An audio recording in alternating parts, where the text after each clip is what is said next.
y'all. Just standing and reading. Standard readers, let me know where you're at. Hey. Y'all, for the life of me, I cannot finish LA Woman by Eve Babitz. It's not good, first off. And what I mean by that is that 60% of it is exposition. And there's very little action occurring. And it just feels like an extended spurt that she describes her writing, or the kind of writing that she has always wanted to do and achieve and always wanted to be seen as. You can see that mostly in Slow Days, Fast Company. But the idea of the spurts was mentioned in Didion Babitz, which I recently read. This just feels like an extended spurt that needed to be edited down. I can see where Eve Babitz is trying really, really hard to make this her second best novel, but it's just not there. And the whole backstory is quite tragic, but yeah, it's quite a slog, and I can't push myself to finish it. I'm there though, y'all. I am 8 pages shy of finishing, so I really just want to finish it and then get on with my life. I did do a bit of reading of Paul Takes the Form of a Mortal Girl. Only did like 30 or 40 pages or so. Don't talk to me before I've had my coffee. This is really smutty. I'm enjoying it a lot. It's so camp, yet also plays with what the body means. Paul is changing forms left and right. And we finally get to him questioning, or she, what this thing is. What is this ability that I can change my form? Can I change to an animal? Can I grow my breasts? Can I make my penis go this way? Can I change it to a baby, a dolphin, change height, 6 feet, 10 feet? It's really interesting so far, and I can totally see why Melissa Broder loves this book, because it's very much her humor and just dirty her. If anyone's ever read any Melissa Broder, she got a dirty mind. And it's kind of fun to be in that dirty mind. But there's just so much sex in this that I'm just like, damn, the sex drive of Paul is insane. I wonder if you contain both male and female counterparts, is your sex drive doubled? So far, really good. And I need to send my notes over to Simon's because I'm quite curious as to what he thinks of it so far. Because it's quite naughty. Quite a naughty book. Last night was great, and last night was the first time where the evening breeze, was so significantly cool that it made me love summer in Tokyo. But no, I had a good night, had dinner, but I think I'm just tired of the heat. I honestly left LA because I hated the heat so much. LA is, 70% of the year just spring/summer. Winter is literally just rain. That's it. But yeah, I honestly don't like summer, y'all. I am not having a brat summer. I'm a brat, but I'm not having a brat summer. And I just want it to end. Just end. And I just don't like September either, because September is just, it always feels like an extension of summer. It's like the extension pack that you didn't pay for, but it's there and you can't get rid of it. Apple update storage. Half my MacBook right now is just updates, but it's just a bunch of hoo-ha that I can't get rid of. And that's what September is in Korea, and as well as I feel like Japan. Ooh, I canceled a date last night because I was just I'm not really feeling it. I'm way too sticky and icky that I don't want to go see a stranger. So I went to a convenience store, had some pudding, just really played charm from first song to last song, ate my pudding, and it was amazing. So glad I did that. And so sorry to the guy. Yeek. Today, I'm having coffee with a friend, and then today started my last day in Tokyo, so I'm going to Tokyo Station to go to Character Street, which I've never done before. Again, another thing that's been on my list for forever, and never did it. Gonna go look at stuff. And today's sort of like my last minute shopping spree. And then, yeah, keep it chill because my flight's pretty early tomorrow. Still gotta clean up and pack and stuff, and I don't... Ew, can you see all that? Okay, it's not that bad. Yeah, I have to figure out how to haul everything back. It's not that I bought a lot. but it feels like I have. I've run out of fun money. Anyone else a budgeter out there? There was a period in time where I was deep in the budgeting subreddit, and I just like, really interesting, just like watching how different people budget things out, different apps and stuff, and I was just kind of like, ooh, nice. Also, still waiting, Notion, one of your social media people are sifting through, because I got you in my tags. In my YouTube videos, I got you in my tags. But I have this Notion for my own budgeting and like how much I spend on certain things within a month, and very cautious about that. To the point where it's like quite obsessive. But I think you need to be, especially if you're trying to save money. Because you know what? It might not seem like it, but I am a working class girl, okay? I grind, I hustle, I got side gigs, this, and I love y'all. Thanks for being here. But yeah, I'm totally middle class, okay? I've worked since I was 16, 13 even, illegally. I probably shouldn't put that online, but yeah, I've been working literally my entire life. Like to the point where, like if I'm on vacation, I will work. Call it what you will, writing or like YouTube or any of that. It's not that it feels like work. I love it to death, and I love talking to all of you, and just this entire community is amazing.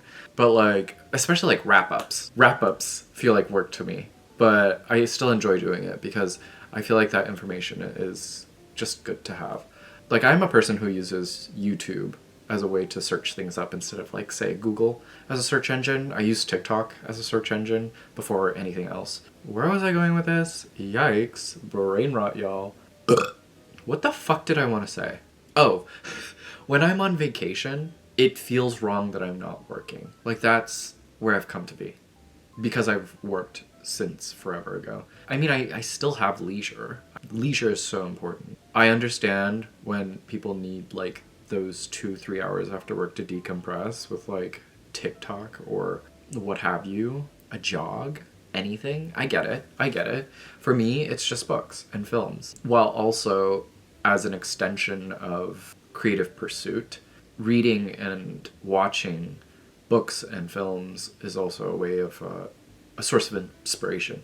So I'm doing all of these things because it is pleasure, but also it ties back to like what I want to put out as an artist. But yeah, like the vlogs, for example, highly influenced by cinema. So copied a few little things and then incorporated into my presentation. What did I say? How did I just talk for 20 minutes? Yikes. See, this is my problem. I'll leave y'all here and then maybe do another cup of coffee before I meet my friend at a cafe. Make that make sense, somebody. But it takes like about 40 minutes to get to the cafe, so from here. So I will check back with y'all. To my gays, girls, and days, stay tuned. I love you. Bye.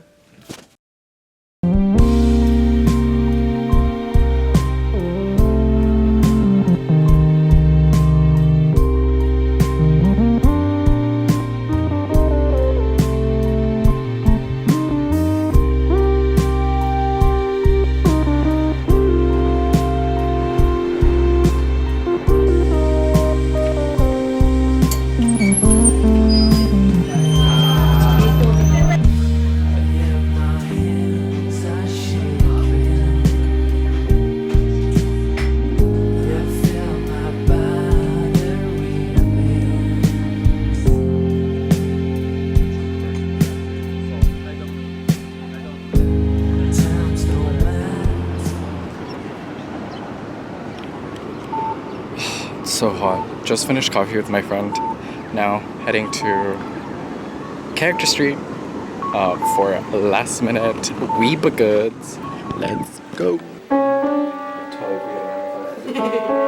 that one again?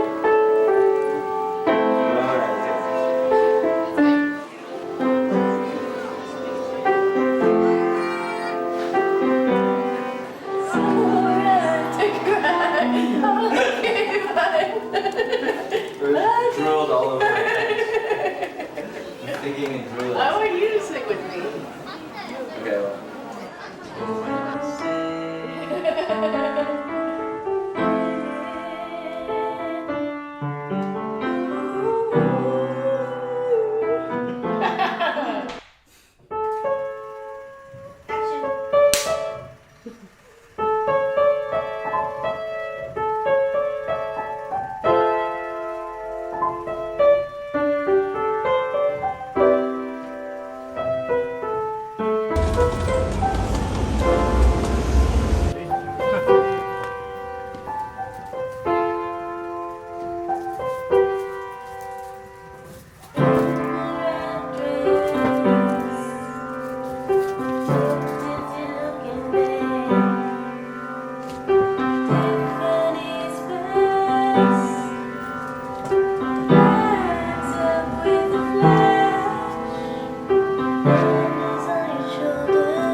Forever till it's done.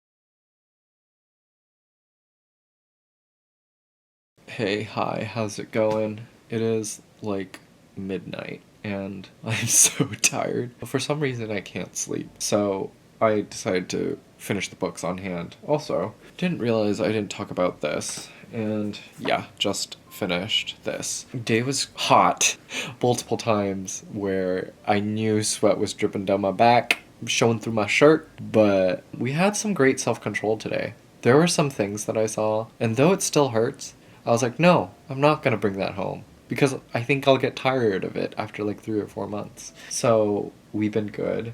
Can I show you a haul real quick? Oh, okay, I only got one thing. Why did I feel like I bought something else? Oh my god, that was it. Incredible. Oh, you know what it was? I think I like picked it up, held it in my hands, and then put it back. For some reason, holding it in my hands was enough. Okay, well I did good work. Yo, the one thing that I bought, and this is crazy, but there is a porno mag, a gay porno mag called the Barazoku, and I don't believe they print anymore, but yeah, it used to be like a big porno mag for the gays in the 80s and 90s, and all I'm allowed to show you is this incredible cover, and I'd seen this cover before somewhere. I forget where, but I really cannot show you the details of these pictures, but let me tell you, pretty graphic. But inside there's color pictures, black and white pictures, short stories, manga as well, beautiful drawings, and a bunch of ads for many different kinds of services, if you know what I mean. But this was quite a steal, and if I ever go back, I will perhaps get more. And I'm gatekeeping because I don't want y'all trying to get it because then I won't have it. Okay? Isn't that insane? And then on the back is this gorgeous geisha. Oh, so good. Anyway, wow. I'm pretty good. I forgot to give you my thoughts on Shopgirl by Steve Martin. This was a struggle to finish because Steve Martin, for the life of him, cannot write fiction. Unfortunately, there's too much of a white male voice that objectifies this woman, and it's written in the third person too, and the voice is just so inherently male that you just can't escape it. And to know then that it was written by Steve Martin, just like, it puts a bad taste in my mouth and just ruins the entire image of him for me. I think I'll end up watching the film. Maybe the film was a second chance for him to correct any mistakes he felt he had in this. But we have our girl Mariposa, something with an M. Margaret, Mamma Mia. What's her name? I got it. Mirabella. She lazes around working at Neiman Marcus, and it's the cool girl job, you know, and she's dipping in and out of knowing what she wants to do and then not knowing if all there is to life is where she's at. And she meets different men, one her age, one much older. Sort of these men become crutches for her, while also these men are satiating an appetite, and that's basically the female body. And that's all she is, unfortunately. She is literally just a stick with a pair of tits. And it's a shame that Steve Martin wrote her in such a way. At first I thought it was like a major mood piece of LA. Empty shopping malls at the height of the afternoon, that stark white sunlight. The days of the day, really. The back rooms of the mind. Yeah, I don't know. It just soured in the last half, and I didn't really enjoy it as much. I'm curious to hear what Modern Ajima think. Oh no, I just sent a message. She's not having a good time either. And she brought this to the beach.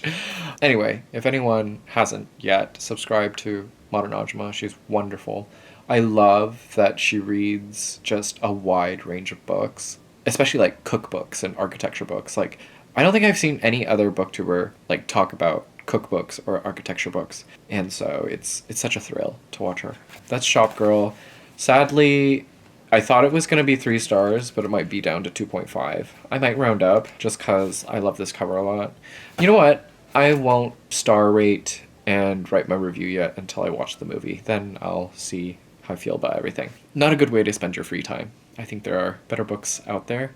But if you are curious about Steve Martin's fiction and you like Steve Martin, this might entertain you a bit. Then I just finished... Oh, that was my ticket. Then I just finished LA Woman by Eve Babitz. This is unfortunately not very good. I keep saying that, but to pay major respect, I do think that this is a beautiful love letter to LA. Let me see when this was published. I feel like 1982. Yeah, the 80s, LA, not written in a very good light, unless you count all the disco movies and disco literature. I don't think we got any disco books, do we? Somebody correct me. I think it's a gorgeous old love letter to Los Angeles, as well as a love letter to the loss of Jim Morrison.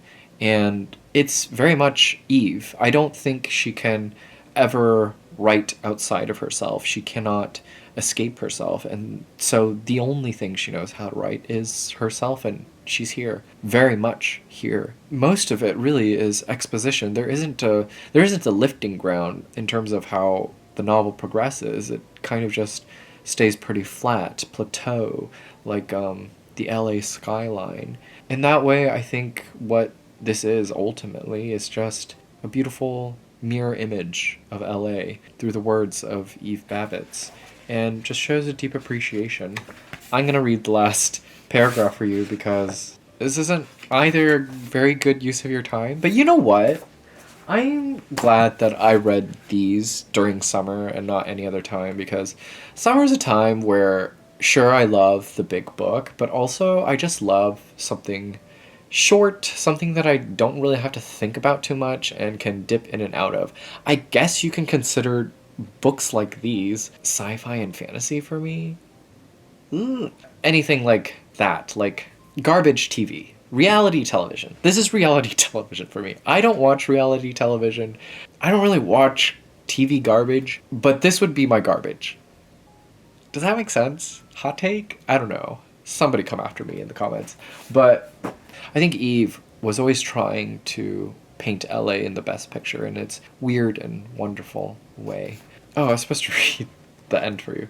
If anyone didn't know, Eve Babitz was a major fan of Marilyn Monroe, whose death is mentioned and happens in the book. For a portion of the book, it is grieving Marilyn Monroe, and I think that's just so beautiful, given who Eve was and how she looked up to Monroe, and I don't know, I think that's just such a beautiful detail in her life. So the last paragraph goes, anyway, if you can't be Marilyn Monroe, there might be something else you can do.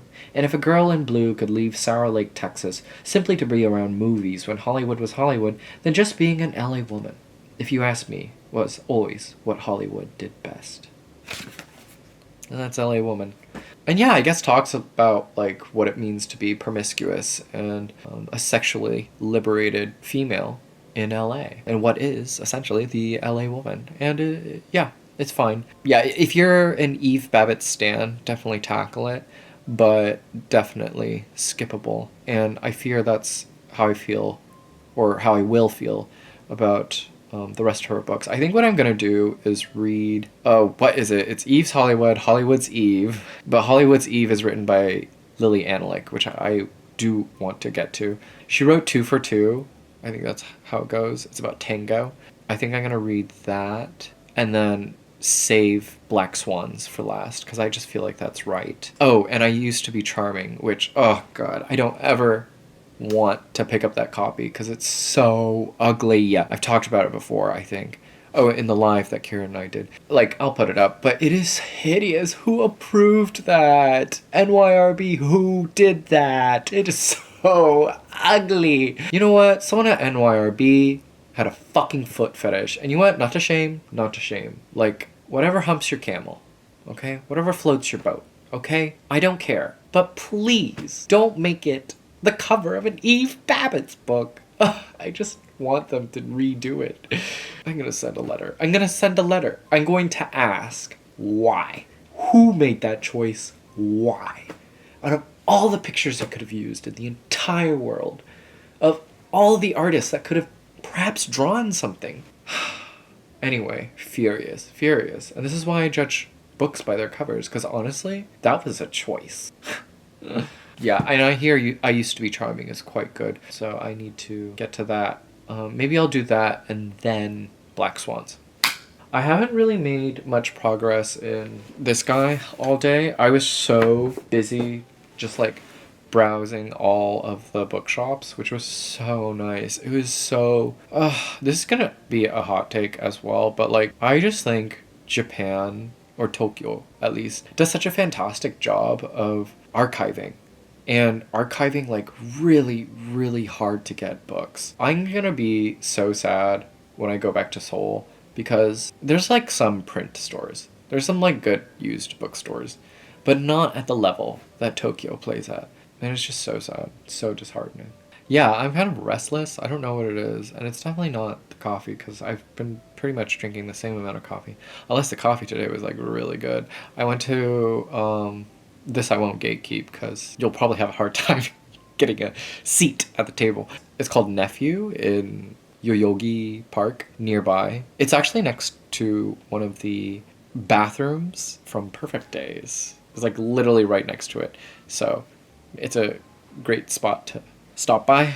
Great stop to stop by. I said stop twice. Oh, they had a fantastic cold brew. Maybe that's it. Maybe that's why I feel restless. On the train home, I was yawning, and then I was like, oop, I think I'm just gonna crash.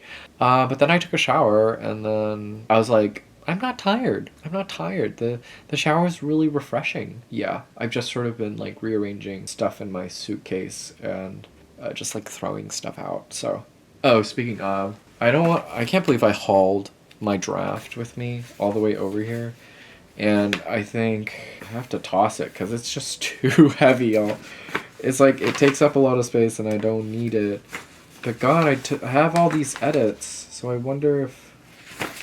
maybe I won't, because I need to look at these edits. I'm someone who, like, I'll draft, redraft, fix sentences left and right, and, like, go back and refix it. It's pretty intense. Anyway, I don't know why I thought I could get... I did some writing, so don't look at me like that, okay? I did some work. I did some writing. I got in, like, a good 8 pages, which is more than I've written, I think, in the entire year, so... Thank you always for being here. Your presence matters. It does. I don't think I've properly thanked y'all for this, but love when you leave a comment, and it's always great knowing who's watching and, you know, what's going on the other side of the screen. It's interesting to, like, make stuff like this and then see who's watching and if it's okay, if you enjoy it. Because there's some new faces out there, and I see you. I see y'all. So thanks a lot. It means a lot. Yeah, the thing is, though, I don't know how I'll edit these. I think what has happened for the past few vlogs... Ugh, do I even want to... Is this interesting to you? Y'all, chat, let me know. Let me know if this is interesting to you, because I could talk about process all the time, but I think it's boring for some people. So let me know. But just to add a little tidbit. Each vlog that I've made recently has been inspired by a film, or I've taken something and just like implemented, like injected an idea into it, and then it morphs into the language of that idea. For example, my homebody vlog, which I didn't really know how to compile or like what I wanted to do with that. You know what it is? The intro. The intro just really allows me to figure out like how I want to rearrange images and sounds and video until it compiles itself into some kind of narrative. For the homebody one, I was literally thinking of just like Bed Piece with Yoko Ono and John Lennon, and then I had watched Nashville by Robert Altman, and I just really loved the movie poster, and so I copied that. And then yeah, I was thinking about Tank! Exclamation point. God, what is that anime? Is it Cowboy Bebop? I think it is. And I was just thinking about that. I don't know how any of those speak to each other, but that was what was on my mind, okay? Don't ask me. I don't know. I couldn't have made it without thinking of those 3 things, and then I made the vlog. And now you have the vlog. I need to brush my teeth. All right. Well, y'all, as always, be well, do good work, keep in touch.